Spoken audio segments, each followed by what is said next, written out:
Hi everyone, വേദഗണിതം Vedic മാത്സിൻ്റെ 42-ാം അധ്യായത്തിലേക്ക് എല്ലാവർക്കും ഹാർദമായ സ്വാഗതം.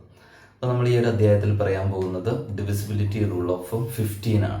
ഇപ്പോൾ ഒരു നമ്പറിനെ 15 കൊണ്ട് കംപ്ലീറ്റ്ലി ഡിവിസിബിൾ ബൈ ചെയ്യാൻ പറ്റുമോ ഇല്ലയോ എന്നറിയാൻ വേണ്ടിയിട്ടുള്ളൊരു ഷോർട്ട് കട്ട് മെത്തേഡ്. അപ്പോൾ നമുക്ക് ട്രിക്കിലേക്ക് പോവാം. ഇവിടെ എഴുതിയിരിക്കുന്ന രണ്ട് നമ്പേഴ്സ് ഉണ്ട്, 525 ആൻഡ് 135. നമുക്കിത് ഡിവിസിബിൾ ബൈ 15 ആണോ ചെക്ക് ചെയ്യണം. ഇപ്പോൾ റൂള് പറയുന്നത് ഇത്രയേ ഉള്ളൂ. ഒരു നമ്പർ 15 കൊണ്ട് ഡിവിസിബിൾ ആണെങ്കിൽ ആ നമ്പർ 3 കൊണ്ടും 5 കൊണ്ടും നമുക്ക് കംപ്ലീറ്റ്ലി ഡിവൈഡ് ചെയ്യാൻ പറ്റും. ഓക്കെ, അപ്പോൾ ഇത് കംപ്ലീറ്റ്ലി ഡിവിസിബിൾ ബൈ 3 ആൻഡ് 5 ആണെങ്കിൽ നമുക്ക് എന്ത് പറയാം, it is completely divisible by 15 എന്ന് പറയാൻ പറ്റും. അപ്പോൾ 3യുടെയും 5യുടെയും ഡിവിസിബിലിറ്റി റൂള് മാത്രം നമ്മൾ എന്ത് ചെയ്താൽ മതി, ഇതിൽ ചെക്ക് ചെയ്ത് നോക്കിയാൽ മതി. ഇപ്പോൾ സിമ്പിൾ ആണ് 3യുടെയും 5യുടെയും ഡിവിസിബിലിറ്റി റൂൾ എന്ന് പറയുന്നത്. അപ്പോൾ 5ന്റെ ഡിവിസിബിലിറ്റി റൂൾ പെട്ടെന്ന് തന്നെ നമുക്കറിയാൻ പറ്റും. ഒന്നുകിൽ യൂണിറ്റ് പ്ലേസിൽ 5 അല്ലെങ്കിൽ 0. അങ്ങനെയാണെങ്കിൽ നമുക്ക് എന്ത് പറയാം, അത് കംപ്ലീറ്റ്ലി ഡിവിസിബിൾ ബൈ 5 ആണെന്ന് പറയാം. ഇനി 3ന്റെ ചെക്ക് ചെയ്യാനും വളരെ എളുപ്പമാണ്. സം ഓഫ് ദി ഡിജിറ്റ്സ് നോക്കിയാൽ മതി. Sum of the digit divisible by 3 ആണെങ്കിൽ നമ്പറും ഡിവിസിബിൾ ബൈ 3 ആയിരിക്കും. അപ്പോൾ നമുക്ക് ആദ്യം 3 ചെക്ക് ചെയ്ത് നോക്കാം. ഇവിടെ ചെക്ക് ചെയ്യുമ്പോൾ 5 + 2 + 5 നമുക്ക് കിട്ടുന്നത് 12 ആണ്. 12 എന്ന് പറയുന്ന നമ്പർ ഡിവിസിബിൾ ബൈ 3 ആണ് അല്ലേ. 12 is divisible by 3, therefore this number is also divisible by 3. അപ്പോൾ ഇത് ഡിവിസിബിൾ ബൈ 3 ആയതുകൊണ്ട് തന്നെ 525 ഡിവിസിബിൾ ബൈ 3 ആയിരിക്കും. ഇനി ചെക്ക് ചെയ്യേണ്ടത് 5 ആണ്. നമുക്കറിയാം യൂണിറ്റ് പ്ലേസിൽ 5 ആയതുകൊണ്ട് ആ നമ്പർ 5 കൊണ്ട് കംപ്ലീറ്റ്ലി ഡിവിസിബിൾ ആയിരിക്കും.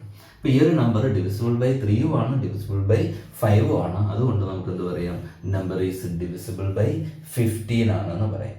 ഓക്കെ, അപ്പോൾ ഇത് ഡിവിസിബിൾ ബൈ 3യും 5 ആയാലും ആ നമ്പർ 15 കൊണ്ട് കംപ്ലീറ്റ്ലി ഡിവിസിബിൾ ആയിരിക്കും. ഓക്കെ, അടുത്തൊരു എക്സാമ്പിൾ 135 ആണ്. അപ്പോൾ 135 3 കൊണ്ട് ഡിവൈഡ് ചെയ്യാൻ പറ്റുമോ നോക്കാം.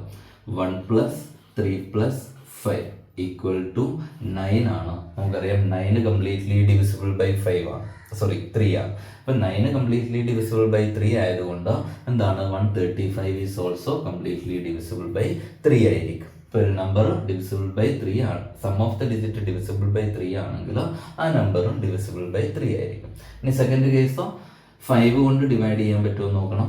യൂണിറ്റ് പ്ലേസ് 5 ആണ്, അതുകൊണ്ട് നേരിട്ട് തന്നെ പറയാം കംപ്ലീറ്റ്ലി ഡിവിസിബിൾ ബൈ 5 ആണ്. ഇപ്പോൾ നമ്പർ ഡിവിസിബിൾ ബൈ 3 ആൻഡ് 5 ആണ്, therefore 135 ഈസ് ഡിവിസിബിൾ ബൈ 15 ആണ് നമുക്ക് നേരിട്ട് പറയാൻ പറ്റും. ഓക്കെ, അപ്പോൾ ഇതാണ് ഡിവിസിബിലിറ്റി റൂൾ ഓഫ് 15 വരുന്നത്. ഒരു എക്സാമ്പിൾ കൂടി നോക്കാം.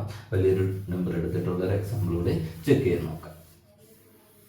അപ്പോൾ ഇവിടെ വരുന്നത് ഒരു നമ്പർ 2 4 8 3 6 2 5 അല്ലേ, വലിയൊരു ഡിജിറ്റ് നമ്പറാണ്. അപ്പോൾ ഇത് 15 കൊണ്ട് ഡിവൈഡ് ചെയ്യാൻ പറ്റുമോ എന്ന് നോക്കണം. അപ്പോൾ ആദ്യം നമുക്ക് 3 ചെക്ക് ചെയ്ത് നോക്കാം. അപ്പോൾ ആദ്യം ചെയ്യേണ്ടത് 2 + 4 + 8 + 3 + 6 + 2 + 5. അപ്പോൾ ഇതിൻ്റെ ആൻസറോ 6 14 14 + 3 17 17 + 6 23 23 + 2 25 25 + 5 30 കിട്ടും. നമുക്കറിയാം 30 എന്ന് പറയുന്ന നമ്പർ ഡിവിസിബിൾ ബൈ 3 ആണ്, അതുകൊണ്ട് ഈ ഒരു നമ്പറും ഡിവിസിബിൾ ബൈ 3 ആയിരിക്കും. ഓക്കെ, അപ്പോൾ ഇത് 3 കൊണ്ട് ഡിവൈഡ് ചെയ്യാൻ പറ്റുന്ന ഒരു നമ്പറാണെന്ന് കിട്ടി. ഇനി എന്താണ്, ലാസ്റ്റ് ഡിജിറ്റ് 5 ആണ്, അതുകൊണ്ട് തന്നെ ഇത് കംപ്ലീറ്റ്ലി ഡിവിസിബിൾ ബൈ 5 ആയിരിക്കും. ഓക്കെ, അപ്പോൾ നമ്പർ ഡിവിസിബിൾ ബൈ 3 ആണ്, ഡിവിസിബിൾ ബൈ 5 ആണ്, therefore this big number is divisible by 15 ആണ് നമുക്ക് പറയാൻ പറ്റും. അപ്പോൾ 15ന്റെ ഡിവിസിബിലിറ്റി റൂളിൽ നമ്മൾ യൂസ് ചെയ്യുന്നത് 3യും 5ന്റെയും ഡിവിസിബിലിറ്റി റൂളാണ്. അത് സാറ്റിസ്ഫൈ ചെയ്യുന്നുണ്ടെങ്കിൽ നമ്പർ ഈസ് ഡിവിസിബിൾ ബൈ 15 ആണ് നമുക്ക് പറയാൻ പറ്റും. ഓക്കെ, അപ്പോൾ എല്ലാവർക്കും മനസ്സിലായി എന്ന് വിചാരിക്കുന്നു. നെക്സ്റ്റ് ക്ലാസ്സിൽ മറ്റൊരു ട്രിക്കുമായിട്ട് വരാം. Till then